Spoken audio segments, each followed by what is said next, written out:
ब्रह्मानन्दं परमसुखदं केवलं ज्ञानमूर्तिं द्वन्द्वातीतं गगनसदृशं तत्त्वमशाविलक्षम् एकं नित्यं विमलं अचलं सर्वदी साक्षिभूतं भावातीतं त्रिगुणरहितं सद्गुरुं तं नमामि।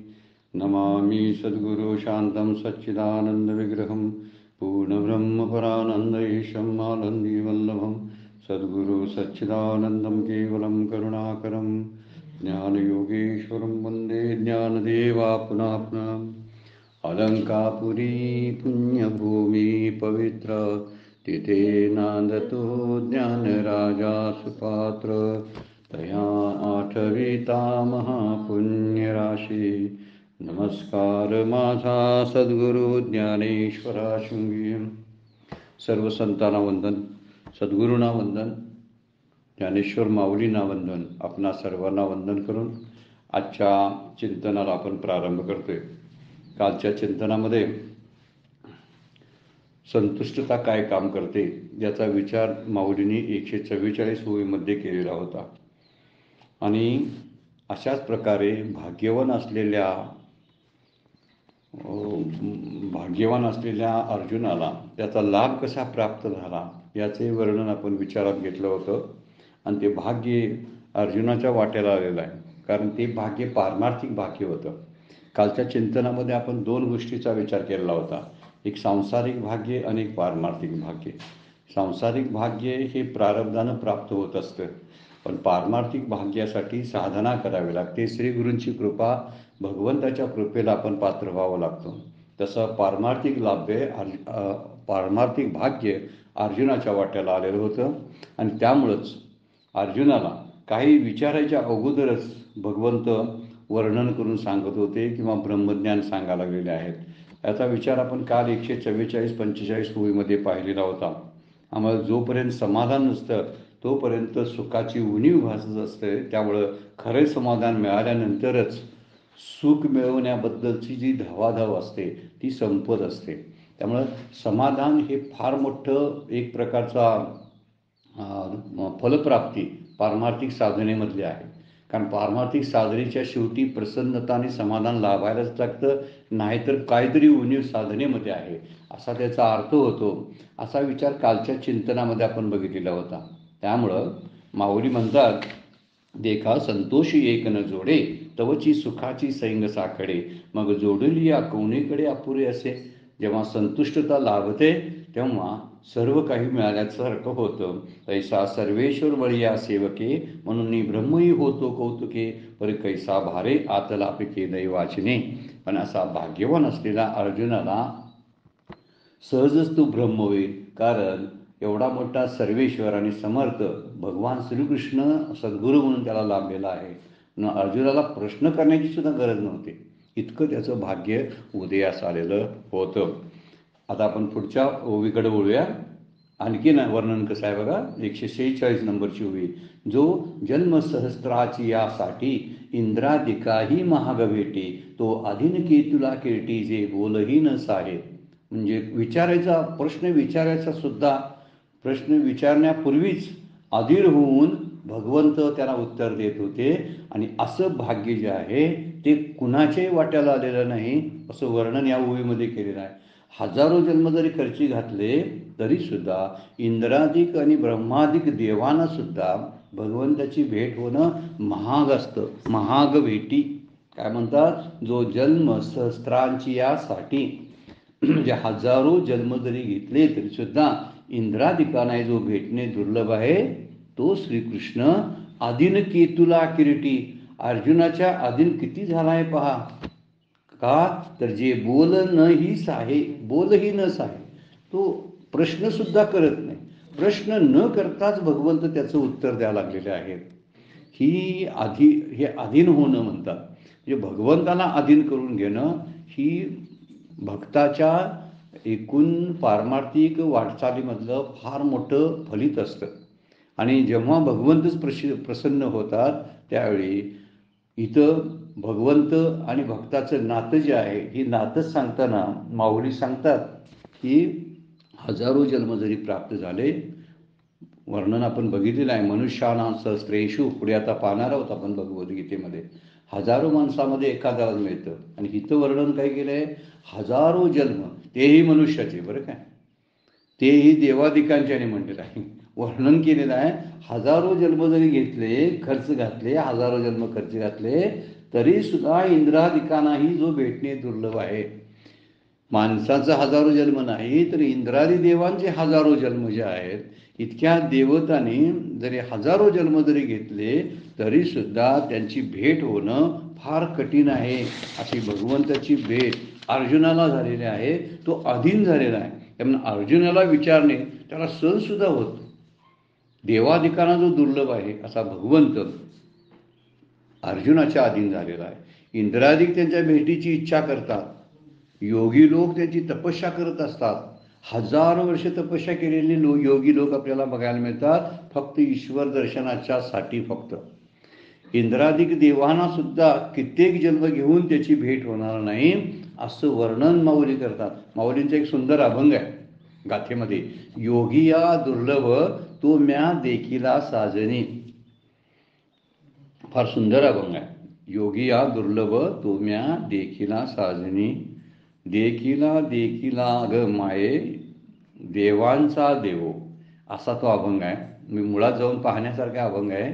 जो योगियांना सुद्धा दुर्लभ आहे तो मी पाहिला, असं माऊलीने त्या अभंगामध्ये सांगितलेलं आहे. आणि इथं तोच अनुभव अर्जुनाचा आहे. इतका दुरापास्त आणि दुर्लभ असलेला भगवंत जो आहे, तो भगवंत प्राप्त होणं मनुष्य जन्मात अवघड आहे. फक्त मनुष्य जन्मात नाही, तर इंद्रादिकांची जी वर्षे जी आहेत, कित्येक वर्षात त्यांचा ते आयुष्य असतं. अशी हजारो आयुष्य त्यांनी जरी अर्पण केली तरी भगवंताचं मुखदर्शन होणार नाही. पण तेच मात्र तोच देव इतका अर्जुनासारख्या भक्तासाठी अधीन झालेला आहे. एखादा प्रश्न अर्जुनानं विचारायच्या आतच ते उत्तर द्यायला लागलेले आहे. त्यामुळे इथं वर्णन करताना म्हटलेलं आहे की जो अधीन केतुला किरीटी, किती अधीन झाला, किरीटी शब्द वापरलेला आहे. किरीटी अर्जुनासाठी वापरला आहे. तो अधीन केतुला किरीटी जे बोलहीन आहे, तो अर्जुनाचे प्रश्न विचारणं सुद्धा सहन करत नाही. त्यानं प्रश्न विचारण्यापूर्वीच त्याला उत्तर द्यायला चालू करतो. हा फार मोठा विचार इथं अर्जुनाच्या म्हणजे भक्तासाठी काय करू शकतो देव, याचं वर्णन यामध्ये केलेलं आहे ना. अर्जुनाला किरीटी हे विशेषण एक दिलेलं आहे. म्हणजे म्हणे इंद्राच्या सांगण्यावरून अर्जुनानं कालके नावाच्या दैत्याचा वध केलेला होता. कालके नावाचा दैत्य होता आणि त्याचा वध म्हणे इंद्रांच्या सांगण्यावरून अर्जुनानं केलेला होता. आणि त्यावेळी संतुष्ट होऊन इंद्राने अर्जुनाला तो किरीट दिलेला होता. किरीट म्हणजे तो मस्तकावर वापरायचा मुकुट. तो किरीट अर्जुनाला इंद्राने दिलेला होता आणि तेव्हापासून त्यास किरीटी असं नाव पडलेलं आहे.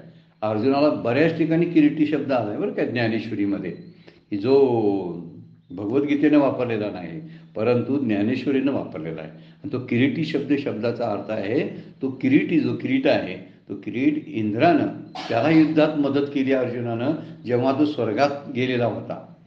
अर्जुन काही काळ स्वर्गात गेलेल्याचा महाभारतामध्ये वर्णन आहे. उर्वशीची भेट वगैरे वगैरे सगळ्या गोष्टी आपल्याला त्यामध्ये तिथं बघायला म्हणजे त्या कथेमध्ये बघायला मिळतात. त्यावेळेचा हा प्रसंग आहे. इंद्राला सुद्धा अर्जुनानं युद्धाच्या प्रसंगी मदत केलेली होती आणि म्हणून किरीटी नाव तेव्हापासून आहे. तो जो जन्मशस्त्राची यासाठी इंद्रादिकाही महाग भेटी, तो अधीन केतुला किरीटी जे बोलहीन साहे, मग ऐका जे पांडवे म्हणतले म्या ब्रह्म व्हावे, ते आशेशी देवी अवधारले. मग अर्जुनाने मी ब्रह्म हो असं जे म्हटलं ते जरा अवधारले, लक्षात घेतलं. भगवंताने अवधारले ते लक्षात घेतलेलं आहे. मी ब्रह्म व्हावं, अगोदर हसले भगवंत, पण का ब्रह्म होऊ नये?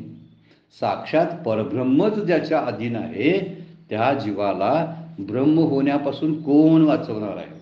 त्या जीवाची ब्रह्माची भेट होणार नाही काय? अगोदर झालेली आहे.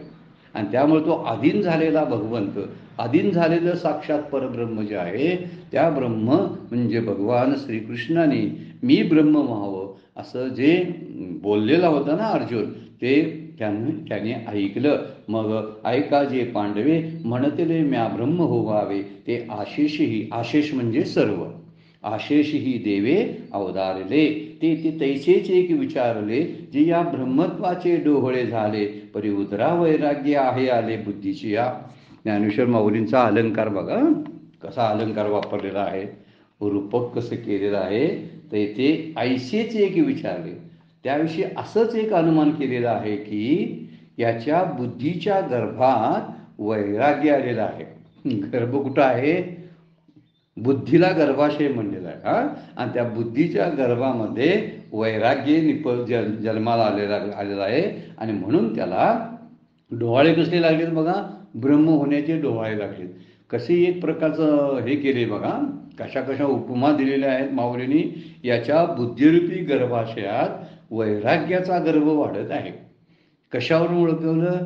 वैराग्याचा गर्भ केव्हा वाढतो? तर मी ब्रह्म व्हावं असा जेव्हा छंद लागतो जीवाला, किंवा मी भगवंताच्या दर्शनाखेरीज मी तो अस्वस्थ जर जीव होत असेल, तर त्यावेळी समजायचं त्याच्या त्या गर्भाच्या पोटात, बुद्धीच्या गर्भाच्या पोटात, म्हणजे बुद्धीला वैराग्य प्राप्त झालेला आहे असा त्याचा अर्थ आहे. खरी गोष्ट फार महत्त्वाची कोणती असेल तर बुद्धीलाच वैराग्य यावं लागतं. इतर गोष्टीच्या वैराग्याला काही उपयोग राहत नाही. आणि म्हणून इथं ब्रह्मरूप होण्याचे जे डोहाळे आहेत असे भगवंताच्या लक्षात आले बरं काय. म्हणून काय म्हणतात, परी उदरा वैराग्य आहे आले बुद्धीची. या तैसे ऐसेच एक विचारले, म्हणजे भगवंतानीच अनुमान केलं. आणि कोणतं अनुमान केलं? जर याला मी ब्रह्म व्हावं असं जर वाटत असेल तर निश्चितपणे याच्या बुद्धीला वैराग्य प्राप्त झालेलं आहे. पण ते सांगताना सहज सांगितलं नाही मग ज्ञानेश्वर माऊलीने. ज्ञानेश्वर माऊली म्हणतात, बुद्धीच्या गर्भामध्ये वैराग्याचं बाळ जन्माला आलेलं आहे, म्हणून त्या बुद्धीला आपण ब्रह्म व्हावं हे डोहाळे लागलेले आहे. म्हणजे एखाद्या गरोदर स्त्रीला जसं डोहाळे लागतात, पोटामध्ये गर्भाशयामध्ये बाळ असेल त्यावेळी जसं डोहाळे लागतात, तसे हे बाळ कोणतं आहे? वैराग्य नावाचं बाळ आहे. गर्भाशय कोणतं आहे? बुद्धीचं आहे. आणि त्या बुद्धीच्या गर्भाशयामध्ये हे वैराग्याचं बाळ काय झालेलं आहे? तयार झालेलं आहे. आणि म्हणूनच बुद्धीला कसले डोहाळे लागले? मी ब्रह्म व्हावं असे डोहाळे लागलेले आहेत. त्यासाठी वैराग्याशिवाय ब्रह्मत्वाची किंवा भगवंताच्या दर्शनाची ओढ लागत नाही, हे मात्र इथं वर्णन केलेलं आहे माऊलीने. माऊलींना ठासून काय सांगायचं आहे माहिती आहे काय? बुद्धी आणि वैराग्य यांची सांगड घातलेली आहे. इतरांची घालता येत नाही आणि त्याचा उपयोगी होत नाही. जिथं निश्चय व्हायचा ना, त्या निश्चयाच्या ठिकाणीच वैराग्य यावं लागतं. त्यामुळं इंद्रिय, शरीर किंवा मन या ठिकाणी तो निश्चय तग धरून राहत नाही. इंद्रिय आणि शरीर जे आहे ही जड आहे, ती काही निश्चयच करू शकत नाही, किंवा त्या ठिकाणचं वैराग्य उपयोगाचं पण नसतं. पण दुसरं वैराग्य थोडंसं मनाचं वैराग्य पण उपयोगाचं असतं. पण तेही मन चंचल वृत्तीचं आहे, त्यामुळे ते वैराग्य किती काळ टिकणार आहे? त्यामुळे तिथं वैराग्य राहू शकत नाही.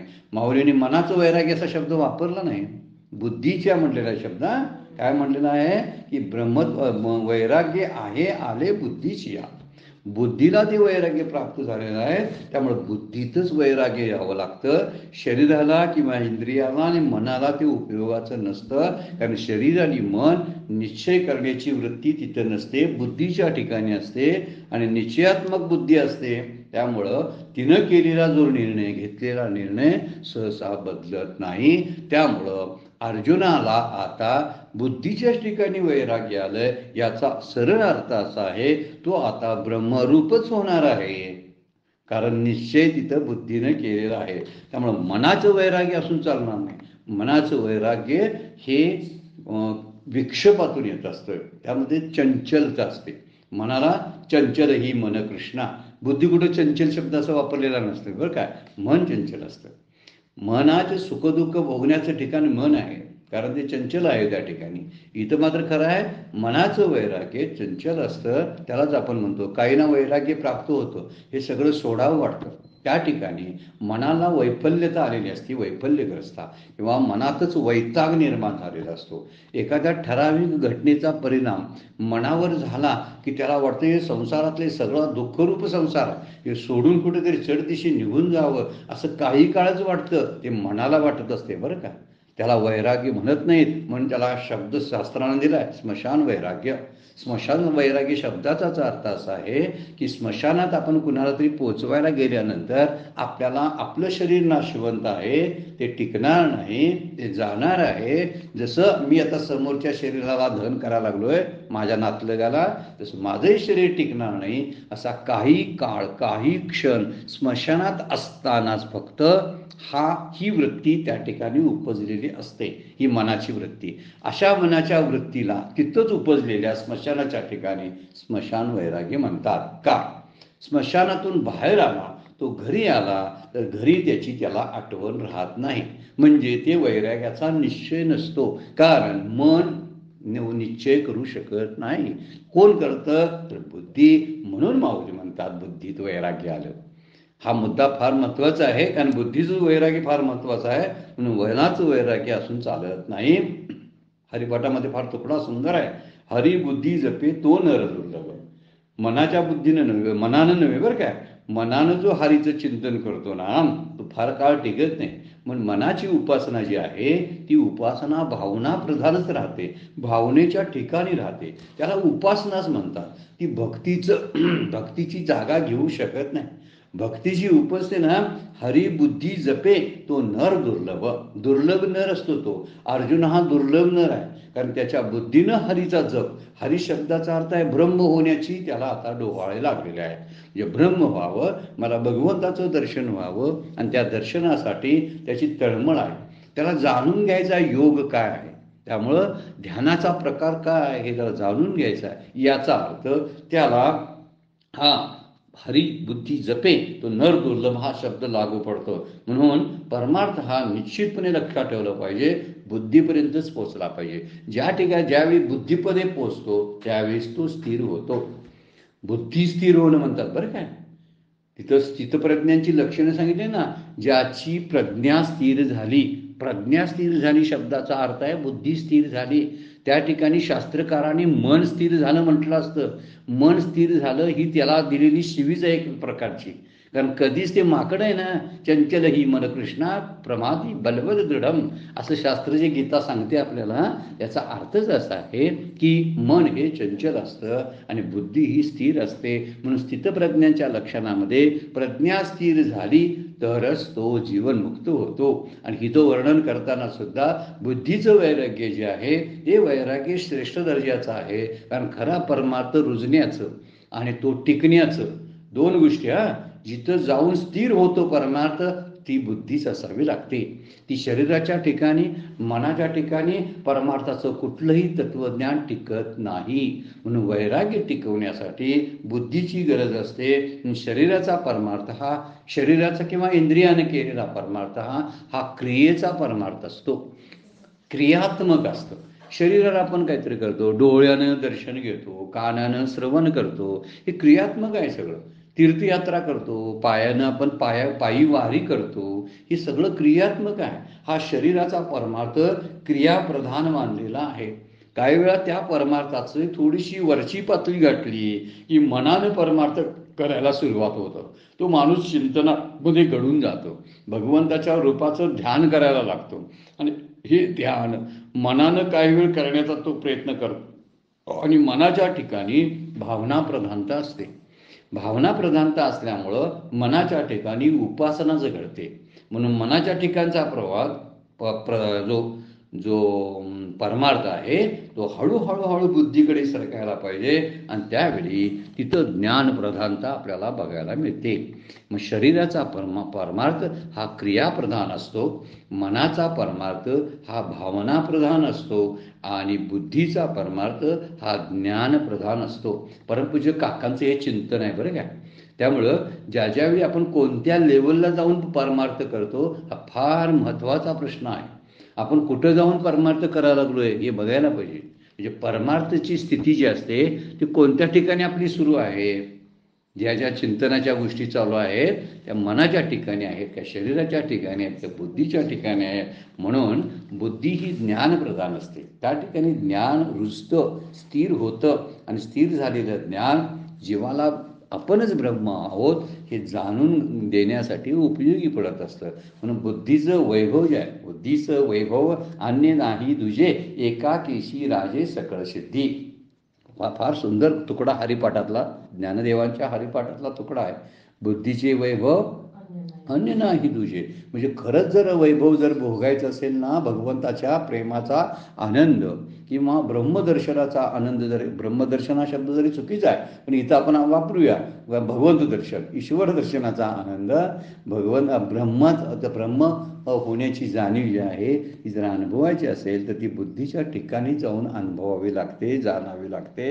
म्हणून जाणणी जी गोष्ट आहे ती बुद्धीच्या द्वारे असते. जरी पहिल्या टप्प्यामध्ये जाणणं हे बुद्धीनं असलं तरी हळूहळू आपणच ते ब्रह्म आहोत हे करण्यासाठी बुद्धीचा उपयोग जास्त होतो, मनाचा आणि शरीराचा होत नाही, हेच सांगायचं आहे. म्हणून गर्भ कुठं आहे वैराग्याचा? बुद्धीच्या ठिकाणी. फार सुंदर उभी टाकलेली आहे माऊलीने. एवढी तैसे येते ऐसेची एक विचारले, जे या ब्रह्मत्वाचे डोहळे झाले, परी उदरा वैराग्य आले आले बुद्धीची या. कुणी ओळखलं हे? भगवंताने अनुमान केलं. सारखा मी ब्रह्म होणार, मी ब्रह्म होणार, मी ब्रह्म होणार असा जो बोलायला लागलाय अर्जुन ना, आपण फार त्या श्लोकापासून बाजूला गेलोय बरं काय.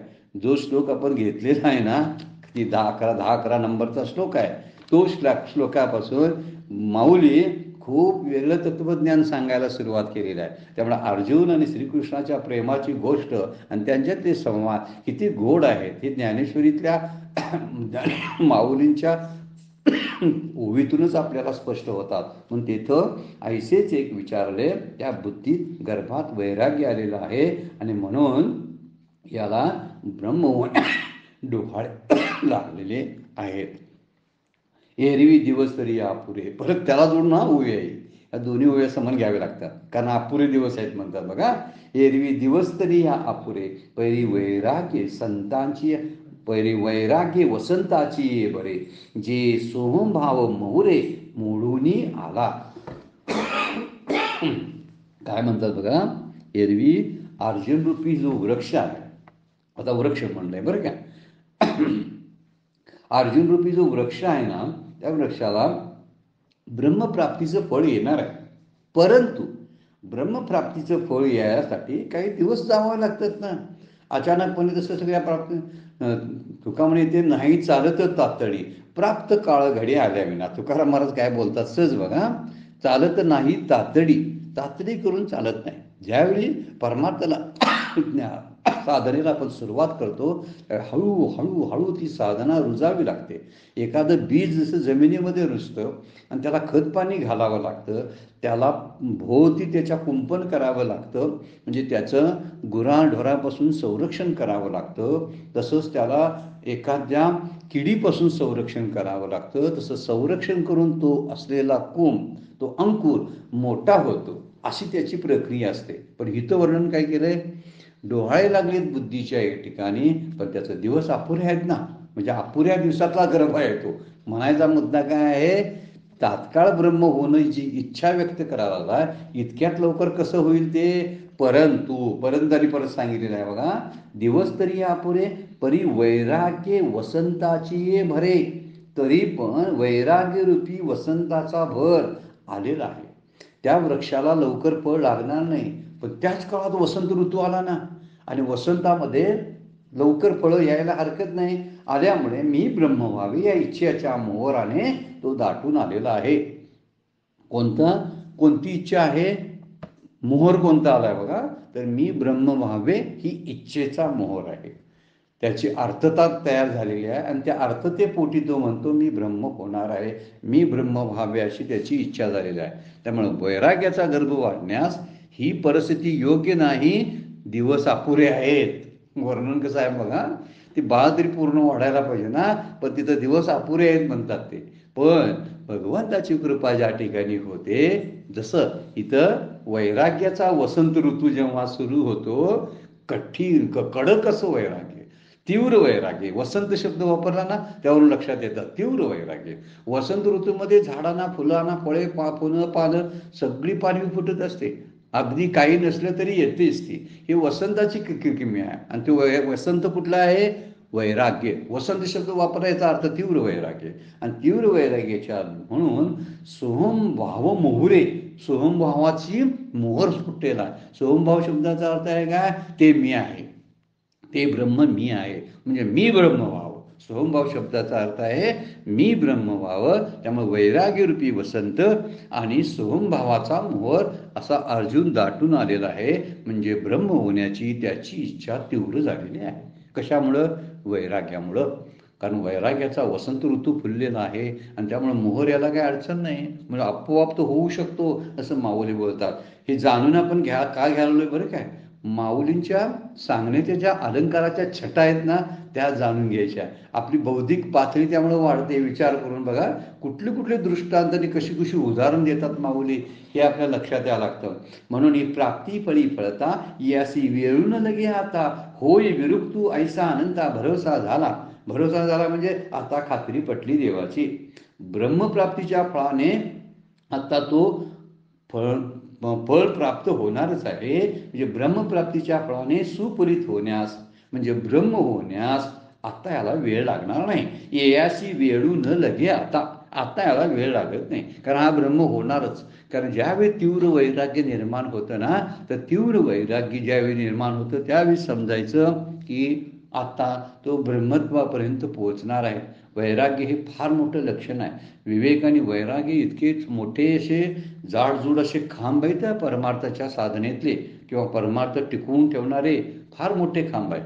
ह्यातला एक खांब जरी ठिसूळ झाला किंवा कमकुवत असला तरी परमार्थात पोचण्याची जी शेवटची पायरी आहे, त्या शेवटच्या पायरीपर्यंत जाताना त्या जीवाला कुठंतरी प्रतिबंध होत असतो. म्हणून वैराग्य आणि विवेक या दोन्ही गोष्टी असाव्या लागतात. विवेक म्हणजे योग्य वेळी योग्य त्या गोष्टी निर्णयात घेता गेल्या, आणि कोणती गोष्ट खरी, कोणती गोष्ट खोटी, मिथ्या कुठलं आणि सत्य कुठलं, आत्म कुठलं आणि अनात्म कुठलं, हे विवेकानं कळतं. आणि त्यातलं अनात्म आहे हे टाकून देण्याची शक्ती वैराग्यामध्ये असते. वैराग्य काय सोडायचं हे सांगतं आणि विवेक काय स्वीकारायचं हे सांगत असतो. त्यामुळे विवेक आणि वैराग्य या दोन्ही गोष्टी जर एकत्र आल्या तर निश्चितपणाने त्या साधकाची प्रगती लवकर होते. हितं वर्णन करताना म्हणतात आता तो ब्रह्म व्हायला वेळ सुद्धा लागणार नाही, कारण वैराग्य संपन्नता हे ब्रह्मप्राप्तीच्या फळाचं लक्षण आहे.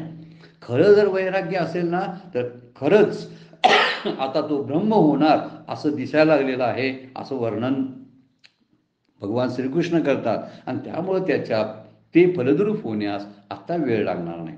म्हणून आपण सुद्धा अधिकार संपन्न झालो आणि मला आता अधिकार मिळालं असं स्वतः शिष्यानं कधी जाहीर करू नये.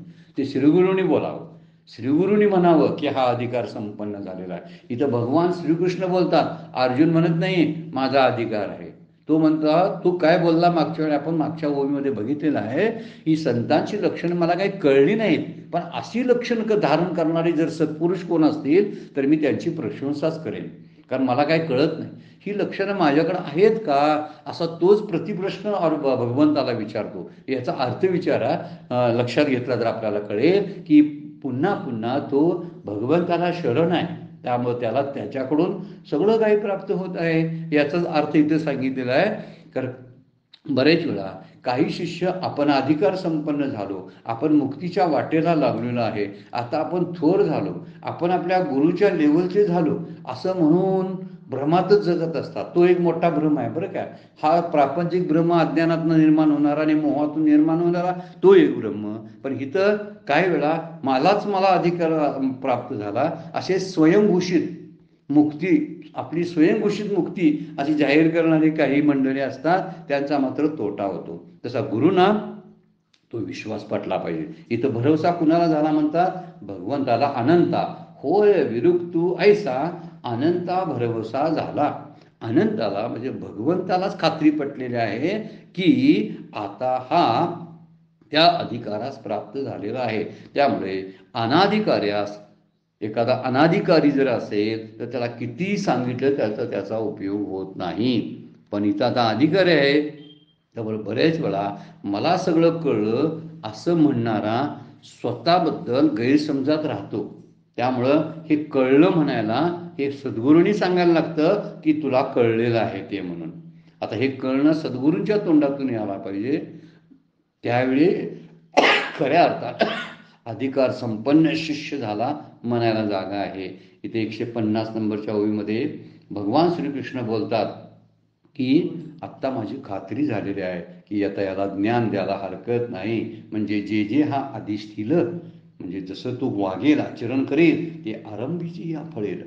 जो साधना करेल ती त्याला कळणार आहे. म्हणून मी सांगितला नवचेला अभ्यास वाया.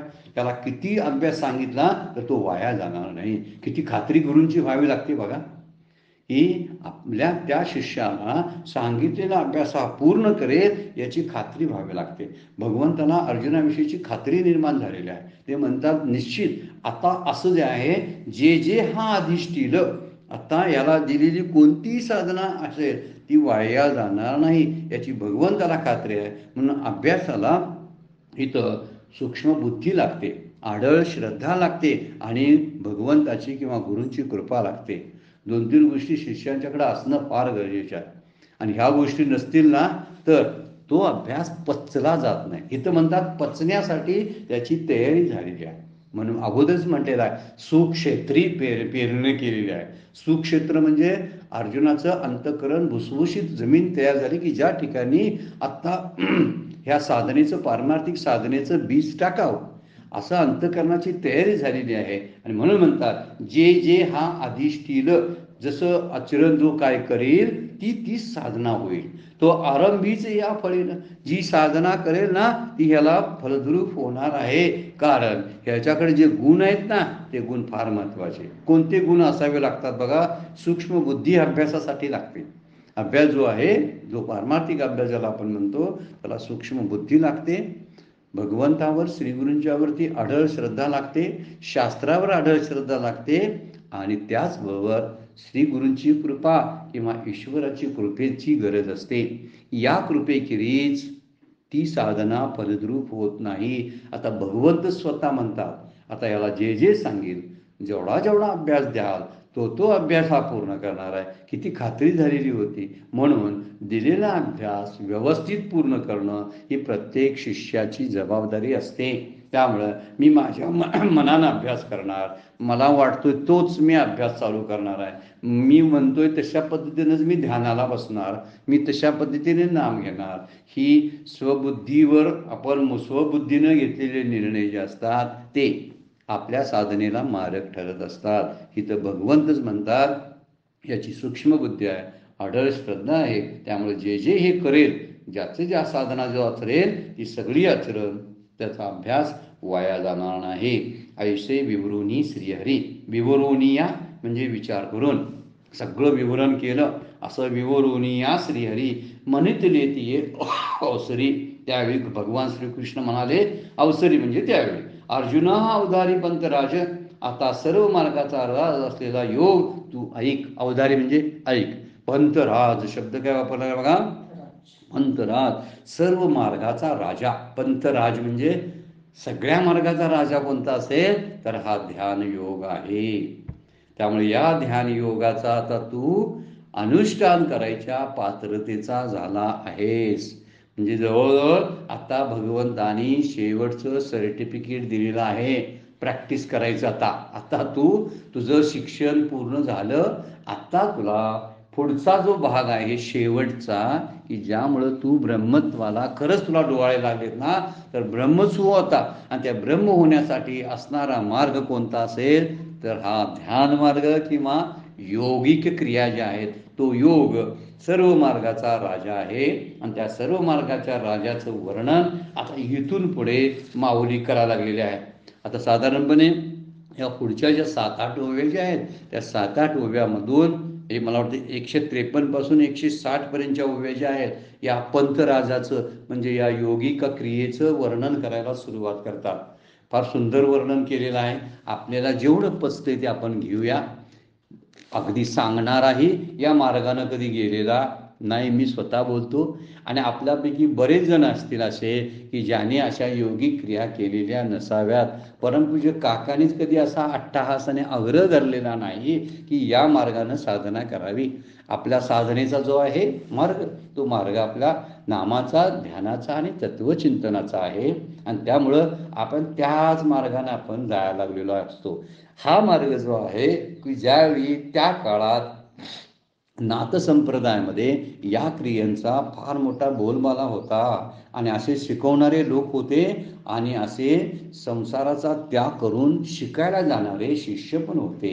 आज हा ग्रस्ताश्रम सोडून ह्या गोष्टी करणं एवढी सोपी गोष्ट नाही. त्यामुळे आता इथून पुढे योगाचा मार्ग कोणता आहे ते माऊली वर्णन करायला लागलेले आहेत. पुढे 153 नंबरच्या ओळीमध्ये काय म्हणतात बघा. ते प्रवृत्ती तरुच्या बुडी, दिसती निवृत्ती फळाची या कोडी, जिये मार्गीचा कापडी महेश अजूनी. वर्णन करताना काय सांगितलंय बघा. अजून सुद्धा भगवान शंकर सुद्धा या मार्गावरचे यात्रेकरू आहेत. यात्रेकरू आहेत म्हणजे कापडी शब्द वापरलाय बघा. कापडी म्हणजे यात्रेकरू. हे यात्रेकरू म्हणजे अजूनही साधना करतात असं न म्हणता, भगवान शंकर काय योग्यांचे योगेश्वर आहेत, ते अजून साधना करतात म्हणणं आद्य गुरु आहेत.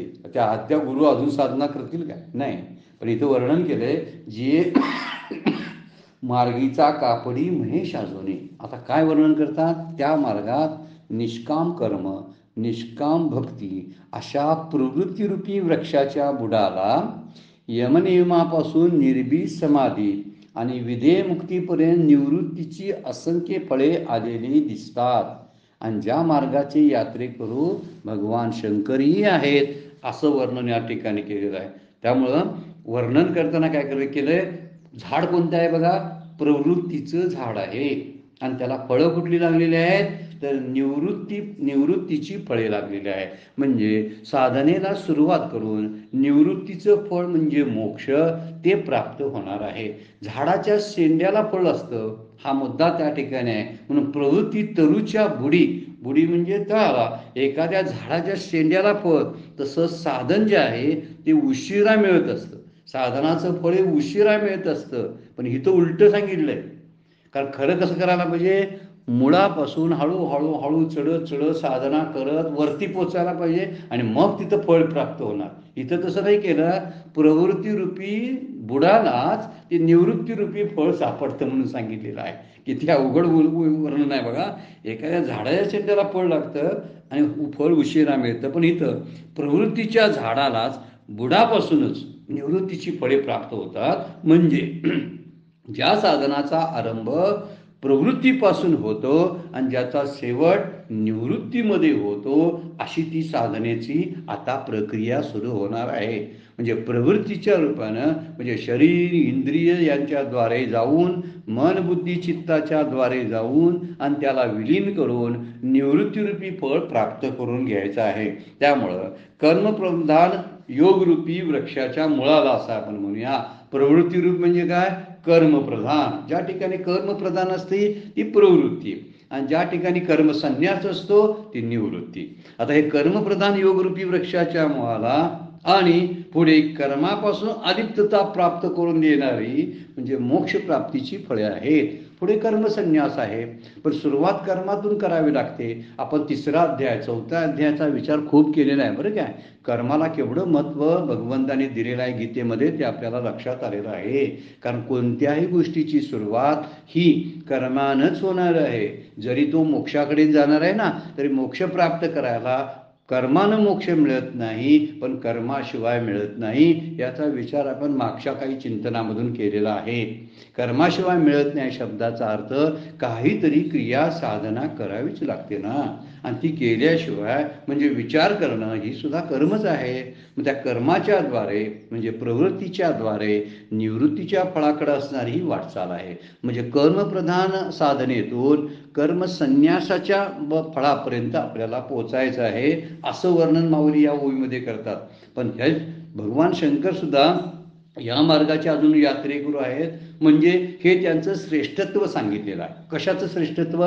योगाचं. योग किती श्रेष्ठ आहे बघा, तर त्या मार्गाचं अजून सुद्धा अनुकरण करतात किंवा आपण अनुकरण करून इतरांना शिकवतात असे भगवान शंकर आहेत. इथं कापडी एक शब्द वापरलेला आहे बघा.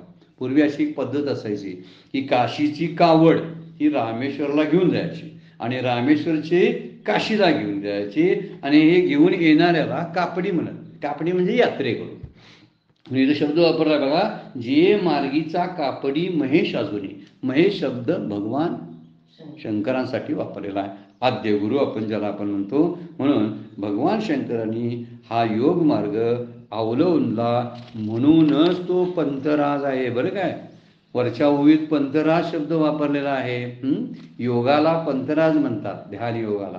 त्याला कारण काय आहे, तर साक्षात भगवान शंकर जे म्हणजे आदिनाथ गुरु सकळ सिद्धांचा मच्छिंद्र यांचा मुख्य शिष्य ज्ञानेश्वर माऊली वर्णन करतात. आदिनाथ गुरु सकळ सिद्धांचा, सगळ्या सिद्धांचा गुरु भगवान शंकर आहे आणि त्या भगवान शंकर त्या मार्गाचे अनुकरण करणारे आहेत म्हणून तो मार्ग पंथराज आहे.